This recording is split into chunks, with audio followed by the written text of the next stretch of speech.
On peut définir l'inflation comme une augmentation de la masse monétaire, c'est-à-dire la monnaie en circulation dans l'économie, qui est accompagnée par la suite par une augmentation des prix d'une manière qui est générale et durable, ce qui provoque par la suite la diminution du pouvoir d'achat des consommateurs.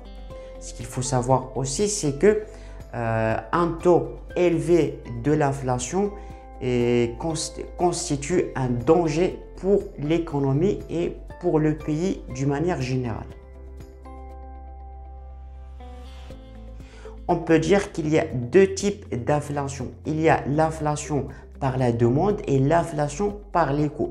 L'inflation par la demande, c'est-à-dire que quand les prix augmentent, par la demande. La demande, c'est-à-dire que quand il y a peu d'offres et beaucoup de demandes, tout simplement par la loi de l'offre et la demande, ou bien la loi du marché, tout simplement, les prix augmentent immédiatement parce qu'il y a beaucoup de demandes et très peu d'offres. D'accord? Ça, c'est le premier type. Deuxième type d'inflation, c'est l'inflation des coûts. C'est-à-dire que le prix d'un bien augmente quand les coûts augmentent. Les coûts, ça peut être les coûts de la matière première, les coûts du transport ou bien les coûts des salaires. La formule de calcul de l'inflation, on le calcule à travers l'IPC ou bien l'indice des prix à la consommation.